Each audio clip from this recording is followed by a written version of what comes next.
একটি সড়ক, যে সড়কটির নাম ছিল বেগম খালেদা জিয়া সড়ক, শুধু ওনার নাম হওয়ার কারণে এই 16 বছরের রাস্তায় কোনো কাজ করা হয়নি। আমি আজকের এই সংসদের প্রথমে যে বক্তব্যের সুযোগ পেয়েছি, আমি শ্রদ্ধার সাথে স্মরণ করছি আমাদের প্রিয় নেত্রী, যিনি গণতন্ত্রের জন্য একটি সুন্দর বাংলাদেশ প্রতিষ্ঠায় যিনি সারাটি জীবন সংগ্রাম করেছেন। আমাদের সে প্রিয় নেত্রী, সাবেক সফল প্রধানমন্ত্রী দেশনেত্রী মরহুমা বেগম খালেদা জিয়াকে আমি শ্রদ্ধার সাথে স্মরণ করছি।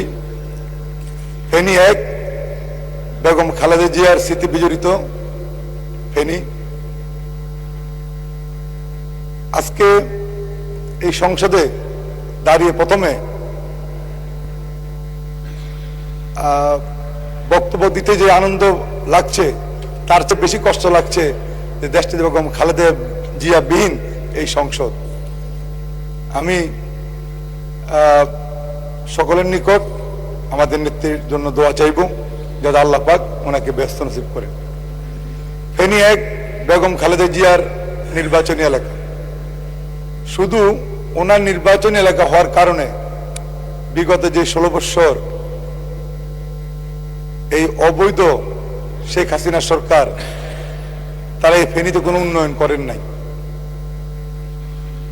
ফেনীর একটি সড়ক, যে সড়কটির নাম ছিল বেগম খালেদা জিয়া সড়ক, শুধু ওনার নাম হওয়ার কারণে এই 16 বছরের রাস্তায় কোনো কাজ করা হয়নি। আমি সেখানে বারবার গিয়েছি, দেখেছি, এবং নিজেদের উদ্যোগে আমরা নেমে নির্বাচনের আগেই সেখানে মানুষের চলাচলের জন্য আমরা কাজ করেছি। আমি আজকে এই সংসদে আমাদের প্রধানমন্ত্রীর দৃষ্টি আকর্ষণ করে বলতে চাই যে আপনি ফেনীর দিকে একটু নজর দিবেন। যেহেতু বেগম খালেদা জিয়া নির্বাচনী এলাকা ছিল বিদায়ী এই এলাকার কোনো উন্নয়ন কর্মকাণ্ড হয় নাই। আমরা চাই যে বিগত 16 বছরে যে উন্নয়ন কর্মকাণ্ড থেকে ফেনীর মানুষ বঞ্চিত ছিলেন, ইনশাল্লাহ আগামী দিনে এই উন্নয়ন কাজগুলো করে আমরা ফেনীর মানুষকে যাতে চলাচলের যাতায়াতের সুব্যবস্থা করতে পারি, সেটা আমি আজকের এই সংসদের স্পিকারের মাধ্যমে আমি প্রধানমন্ত্রীর দৃষ্টি আকর্ষণ করছি। আরেকটি কথা বলতে চাই, মাননীয় প্রধানমন্ত্রী, ফেনীর মানুষের দীর্ঘদিন একটি প্রত্যাশা ছিল ফেনীতে একটি মেডিকেল কলেজ প্রতিষ্ঠা করা। নির্বাচনের আগে মানুষ আপনার নিকট দাবি করেছিলেন, আপনি নিজেও সেদিন কথা দিয়েছিলেন যে আপনি নির্বাচিত হলে, আপনি প্রধানমন্ত্রী হলে ফেনীতে একটি মেডিকেল কলেজ আপনি প্রতিষ্ঠা করবেন। আমি আশা করছি যে আপনি অতি দ্রুত যাতে ফেনীতে একটি আমরা মেডিকেল কলেজ পাই, সেই জন্য আপনি প্রয়োজনীয় ব্যবস্থা গ্রহণ করবেন।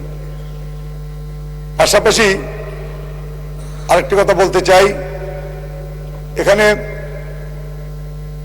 ভূমিমন্ত্রীর দৃষ্টি আকর্ষণ করে বলতে চাই যে আজকে সারা বাংলাদেশের মানুষ যেই জমি, ফসলি জমি, সেখান থেকে মাটি কেটে বিক্রি করে আমাদের যে ফসল যাতে না হয় সেই জন্য কিন্তু এই ফসলি জমিগুলোকে নষ্ট করছে।